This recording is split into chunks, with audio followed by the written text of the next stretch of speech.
A reading from the Psalms, chapter 145. Great is the Lord and most worthy of praise. His greatness no one can fathom. One generation commends your works to another. They tell of your mighty acts. They speak of the glorious splendor of your majesty. And I will meditate on your wonderful works. They tell of the power of your awesome works, and I will proclaim your great deeds. They celebrate your abundant goodness and joyfully sing of your righteousness. The Lord is gracious and compassionate, slow to anger, and rich in love.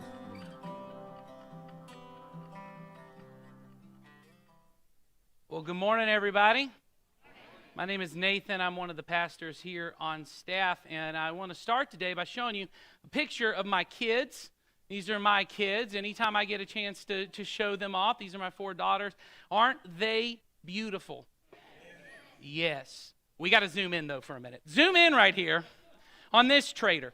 If you guys can look right here and see what she's wearing, she is wearing the jersey, a shirt of her favorite NBA team. Now, you need to understand something for a moment. I love the NBA, and in particular, I'm a diehard Hawks fan, all right? They're not good to me, but I still love them, all right? I'm sticking around. They break my heart, but I'm still here. And like any good dad, I've tried to pass on my love for the NBA to my children. Well, during the playoffs this year, my youngest daughter, go back to that picture real quick. Put that trader back up on stage. There we go. My youngest daughter here, she came to me and she said, well, Daddy, who is the one team you could never root for? And I said, well, the New York Knicks or the Philadelphia 76ers. And she goes, guess who my favorite team is now? And she asked me to buy her a 76ers shirt so she could wear it around all the time to remind me what her favorite team is. And so now she roots for James Harden, and I have disowned her. But I think all parents can relate to this, right? There's something at some point, you have something you're passionate about, you have something that you love, and you share it with your kids. You can take her picture down now. And they all, not only do they not care about it, at some point, they think you're kind of dumb for liking it, which is why some of you 80s babies have tried to convince your children Goonies is a good movie. And they continuously tell you the truth. It's not. It wasn't good in the 80s. It wasn't good in the 90s. It's not a good movie, and they've just told you this, all right? It's a stain on Richard Donner's career. Now, some of you are metalheads, and you try to get your kids into it, and they love boy bands, and it's been hard for you. One of my daughters, I found out the other day, I was going through her Spotify playlist and found out the disturbing truth. She really loves pop country. And it was really difficult for me because here I am riding around with her and she goes, Daddy, can you put on my music? And Luke Combs comes on the radio. And I said, what's this? Now, she would want to let you know that she's in the right on this. In fact, she told me to let you know her favorite song right now is the #1 song on the country charts. It's called Tennessee Orange. That's her favorite song right now. Some of y'all like this song. Well, I had to be like, is this what teenage rebellion is going to be like for me? Like I'm in the car with them going, this ain't real music. Back in my day, we had real wholesome music like Rage Against the Machine. You don't know nothing about that. I said, back in my day, men used to have long flowing hair. And they used to paint their face in things called guy liner. That's what real music was back in my day. Now, in the end, those are pretty meaningless, and we laugh about those kind of things. But many of us know there are other things that we've tried to pass on to our children, things that we actually value, things we actually care about, and it doesn't get picked up. It doesn't get caught. Some things even more valuable, like our faith, it just goes away from our kids altogether. Last week, we started a series about how the church is meant to be a multi-generational church, a group of people, one generation telling the next of how good our God is. That our goal as a church is we want to faithfully pass on the love of God and His kingdom to our next generation.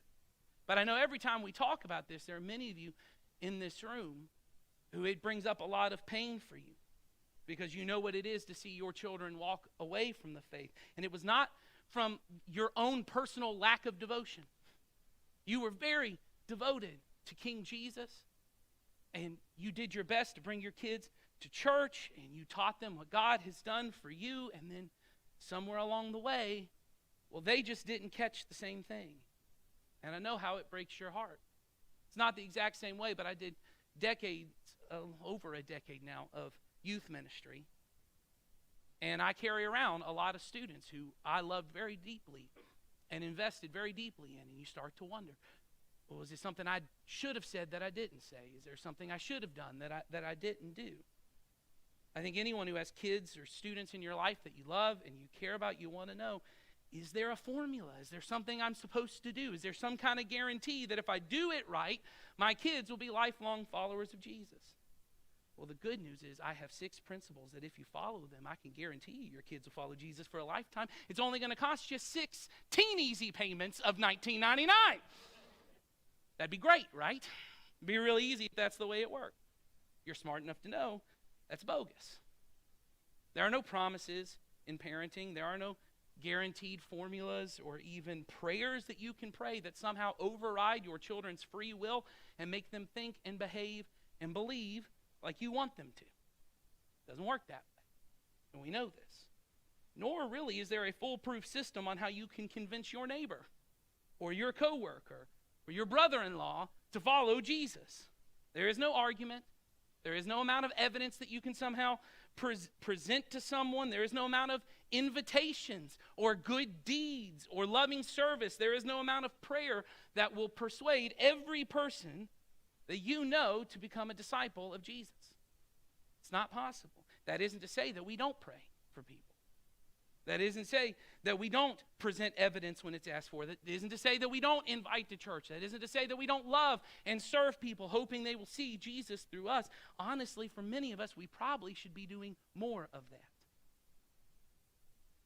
The point is to say there are no formulas. There are no guarantees to make this happen. But it's important for you to know that was never the goal. This is not something you have necessarily failed at, because it was not the goal. The church, it's not a movement. It's not like a political or social activist group that we got to go out and just get enough people and then we can just go out and get everything fixed the way we want to get it fixed. It's not the kind of movement that goes around and we're just going to transform the culture or we're going to get legislation passed to change the world. It's definitely not a social club. If so, you might want to pick a better one. There might be some better people out there. It's not a great social club. It's not a great hobby. It's not just a thing for like-minded people to huddle together. The church is the body of Christ. We are the representatives of Christ's kingdom here on earth. Paul refers to us as ambassadors of Christ. It is like we live in a foreign nation as representatives of a different kind of nation. Jesus referred to his followers as the light of the world. And he said, "Let your light shine before others, that they may see your good deeds and glorify your Father in heaven." I think it's important, though, that we make a statement. This is not an if-then statement. He doesn't say, if you let your light shine before others, then everyone's just going to see and they're going to glorify your Father in heaven. He says, you should make sure your job is to let your light shine, and then they might see your good deeds, and they may glorify your Father in heaven. But that's only possible if you go around and you do this. See, if you don't let your light shine, how will anyone ever see your good deeds? How will they ever have a chance to glorify your Father in heaven? So saying there's no formula does not relieve us of any obligation or motivation to do anything. It just reframes what we do. You and I have not been called to convert or convince anyone. We are called to do what our scripture reading has already told us to do. One generation commends your works to another. One group of people who've had the goodness of God affect their lives say to others, let me tell you how good and pleasing life with God is. Come and taste and see how good our God is. One generation tells of your mighty acts to another. Our job is to be a faithful witness, to just witness. This is what's happened to me. This is what I know to be true. Jesus Christ is King, and he is good, and his kingdom is good. Our goal is just to tell what God has done. And not just through words, through our lives, how we treat other people, through the gentle and peaceful and patient way that we go through our world, the way that we love and we serve and we give, through the countercultural ways that we set ourselves apart from the corruption of sin in our world. And I don't mean that you go around and you judge other people who are doing it wrong. I say we do what Dr. Martin Luther King Jr. called non-cooperation with evil. We just don't do it. We just don't engage. We don't gossip like everyone else gossips. We don't engage in condemning and shaming and canceling everyone else like everyone else does. We don't go around pursuing worldly pleasure or the lust and the greed that gets called normal in our world. We choose we will be peculiar. We will be different.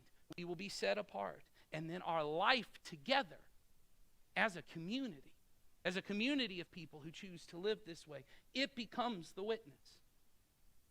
That we somehow become living ambassadors of a different kind of kingdom, of a different kind of king, who has different kind of values. Our lives become the evidence that God is good and his way of life is good and pleasing. We're full and abundant. And then, as often as we can, we explain the reason that we do this. Why do our lives look so peculiar to the world around us? Why do we live differently? Because we belong to a different kind of king.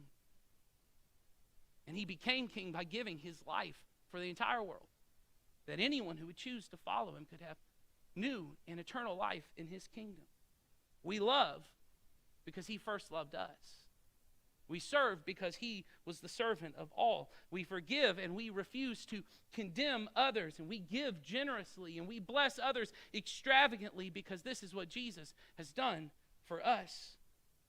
And you have to understand, this is why it is critical that we be a truly multi-generational church. This is so necessary because we really do have generation upon generation upon generation of people who can tell what God has done for them, who can look to Jesus and look at a person made in the image of Jesus and say, let me tell you what God has done for me. Not only can we point to stories in the Bible, not only can we talk about the evidence of the history of Jesus' resurrection and the movement of the church, we can point to men and women here in our church who throughout their life have experienced the goodness and faithfulness of God. We can see men and women in their 20s and in their 30s, in their 50s, in their 70s who have faithfully served God because God has been nothing but faithful to them. And every week, every Sunday, every time we serve together, every time we worship God together, we are, and we miss this sometimes, we are commending to one another and to other people, Jesus Christ is King, and he is good. So when we think about passing our faith from one generation to the next, we can often feel overwhelmed, especially if you're the parent. It probably makes you feel even more uncertain that there are no guarantees or formulas on how to make disciples of Jesus out of your kids. The church is a multi-generational family of believers who have been tasked to live together as a colony of the kingdom of God here in our world, and to be ambassadors of that kingdom, drawing others to life with God. And so we do life together, and we raise our children together. Each generation is looking to tell the next all that God has done. But it's even better than just having brothers and sisters to share this journey with. Jesus has left us with his Spirit, God himself, living within us to guide us and comfort us and to empower us to do what he's called us to do. As followers of Jesus, everywhere we go, we carry the power and presence of God with us. This is how we will be the light of the world. Jesus once said, "While I am in the world, I am the light of the world." Jesus is the light that shines through believers, pointing others back to God. And so we are the light when we allow the Spirit of God to shine through our words and actions. So when we're focused on passing our faith on to the next generation, we should be asking, how clearly can the Spirit of God be seen through my life? How easily is the power and presence of God felt through my presence in the life of others? You see, the best thing you have to offer your children or the children in your life is not your opinions or your ideas about life. It's not a work ethic or a skill you can teach them or some inheritance you leave behind. The best thing you have to offer others is how fully the Holy Spirit inhabits your life. That you would be motivated by the love of the Father, the humility of Christ, the gentleness and patience of the Spirit. That others would see in you this otherworldly kindness and peace and selfless interest in another person's life that can only come from God. That your words would not be consumed with lectures and worries about the future, but prayers to God for their life. And that may feel overwhelming to you because it feels impossible. But being a faithful witness of Christ's kingdom does not require you to get it perfect every time. Because even in our failures to live like Christ, we can point the next generation back to Him, which is why God has not just given us the Spirit of God, but also the story of God. When we fail to be kind or patient or gentle, we can confess that and say, I didn't get this right, but there is a God who is love and He always gets this right. We can tell how through the scriptures we see the faithfulness of God, the loving kindness of God, the wisdom and the blessing of doing life His way. We can tell about how through Jesus' life, we see the best picture of who God is and the fulfillment of all of God's promises. And we can point to stories in our own lives where God has been faithful and loving and good to us. But the beauty of a multi-generational church is that many of you have been walking with Jesus for decades, and the Spirit of God has taken root in your life deeper than it ever has. Your life has become a witness of all God can do in and through a person. So we need you, but are you living in close enough relationship to the next generation that they could witness the Spirit's presence in your life? Are you invested in the lives of younger believers so they can see faith active in multiple generations throughout our church? Because we have been called to be a faithful witness to King Jesus and the good news of His kingdom. We have been called to be ambassadors of Christ who are compelled by the love of God to proclaim, there is new and everlasting life in King Jesus, so come back to God. And we need all hands on deck. We need every generation to tell the next generation how good and pleasing life with God is. We need to tell the story of God and live by the Spirit of God so we can be people of God.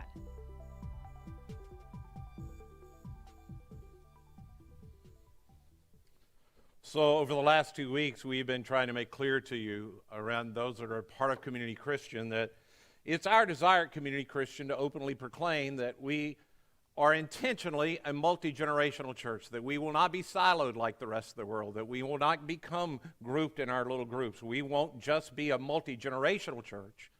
We'll be the kind of church that Jesus talks about enough that the Apostle Paul writes about again and again, that there will be no slave nor free. There will be no male nor female. That every ethnic group and every age generation will be represented, because I'm not the body of Christ and you're not the body of Christ. I'm not the light of the world. You're not the light of the world. But together in all of our shapes and forms and all of our hues, we are the body of Christ in this area. We get to represent Him in all the way it looks. And the truth is, whether we decide to participate in this or not, God is going to be represented in this generation, in multiple generations, and they will all be attending here more than you can imagine like any time in the past. And we want to lean into the call of what God has for us in His kingdom, not only to be an effective witness and a faithful witness to what He's called us to be in this community, but we want to be for our community. We want to serve Jesus and be for our community.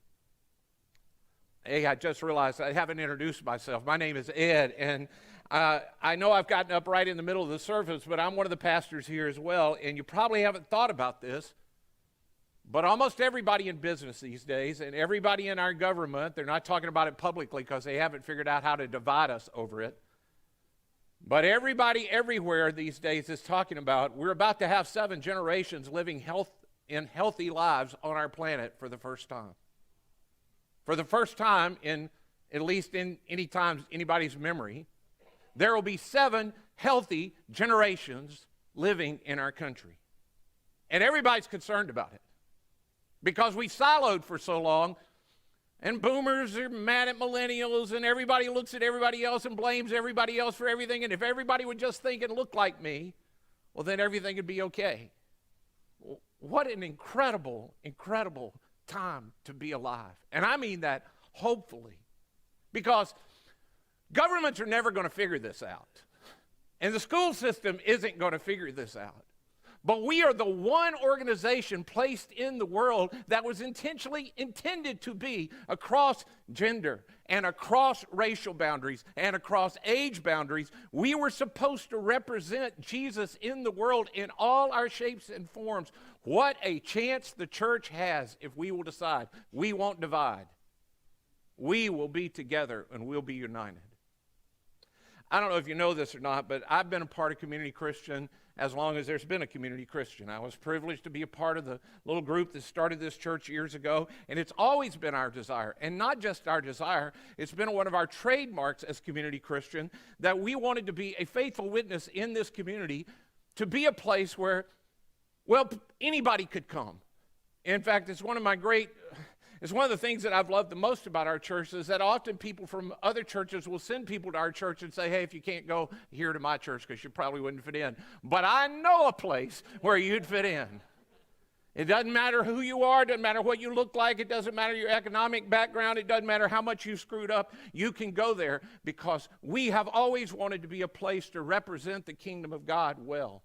And in this place, in our generation, where 7 generations are going to be alive at the same time, we have a unique opportunity to not only represent him and be faithful for him together, but to do it in our community.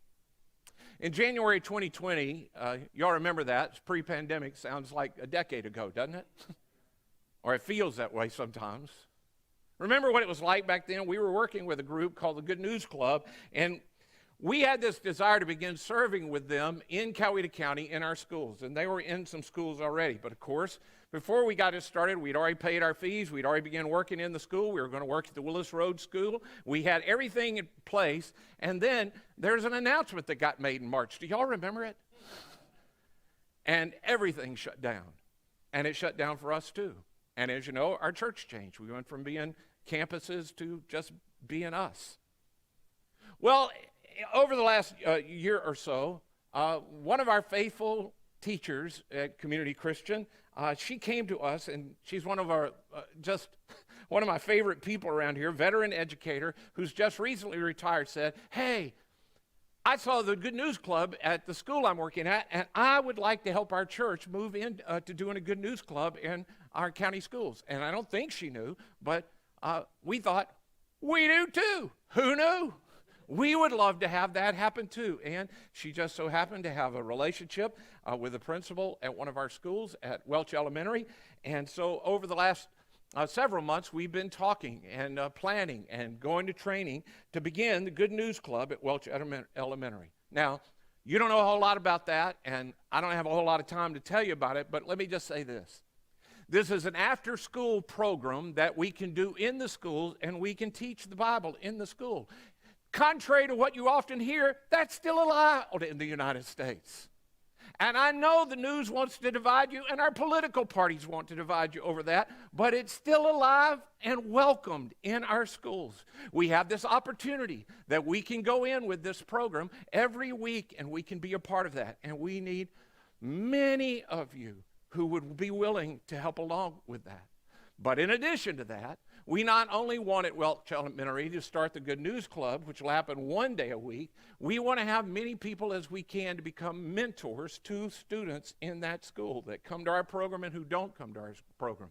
We want to have people that come alongside of them and sit with them and become friends and mentors to them along the way. I've been doing that the last couple of years. Other people in our church have been doing that. It is an awesome opportunity for many of you to do that. But wait, there's more. We also want to get involved with our school and help the teachers as much as we can in this school. You may not know this or not, but a lot of teachers have to buy their own supplies. Did you know that? A lot of them have to supply the things that they don't get supplied for them. We want to help with that. We want to come alongside that school and become friends and neighbors to them. They're not very far from us. We want to help in all the ways that we can in this school so that they will see there are people in this county that are for them. And I know right now, as I've already said, that school is like this hot political target, and you're taught that there's something going on that's just awful going on in our school. But if you decide to be a part of us, you will know for a fact something good is happening in our school because you will be doing it. And contrary to what other people tell you might be happening, you will see for yourself that something happening. And when they want you to vote and they try to divide you, you'll know you're making a difference in the lives of people that you know their names. We're doing this not because we don't trust what's happening in schools. We're doing this because it's a command of the Lord that we make a difference. It's a command of the Lord that we love our neighbors and that we be good neighbors. It's a command from the earliest time before Jesus was even on the planet yet that we have been blessed to be a blessing.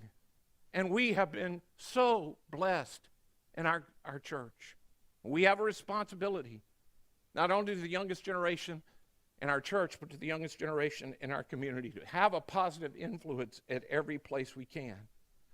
Now, you probably already figured that since this is an after-school initiative, we need some people who can volunteer their time that are already off during the day to be a part of this thing. And it's not just to teach children. We hope to have people that will come alongside and they will love the parents as they come to pick up they'll get to know their names. Like, you know, if you come to Community Christian after a little bit, somebody around here is going to call you by your name and you don't know their name and they know your name.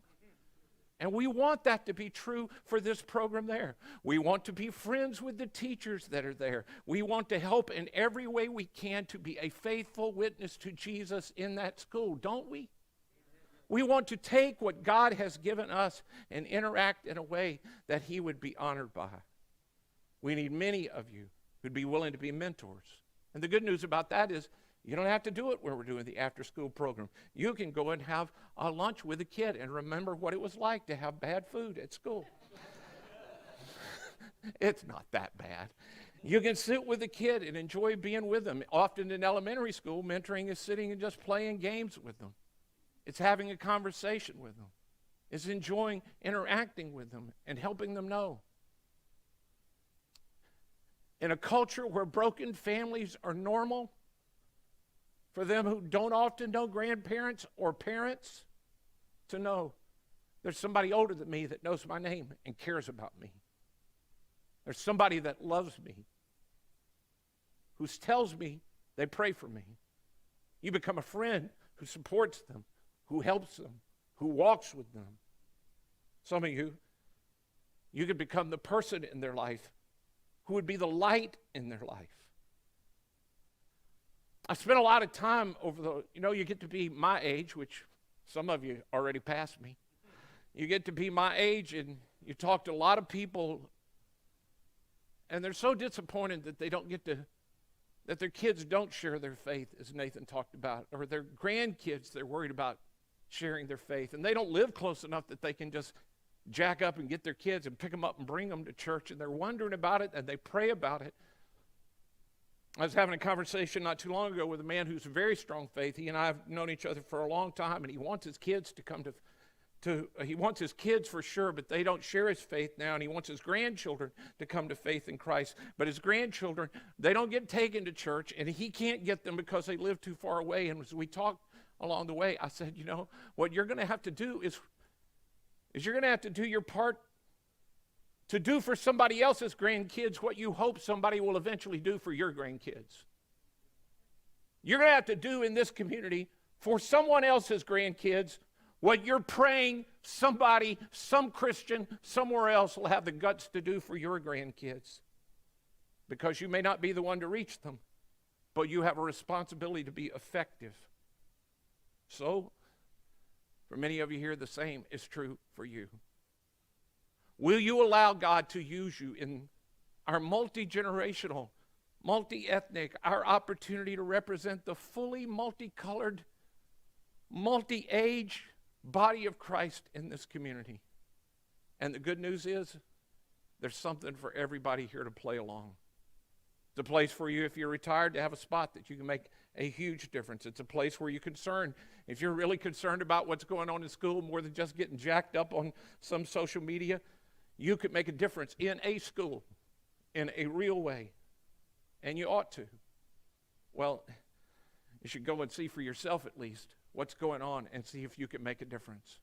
And before we end this thing today, I want to give you an opportunity to have a chance to commit to be a part of it. So Steve's going to come back, and he's going to give you an opportunity to respond.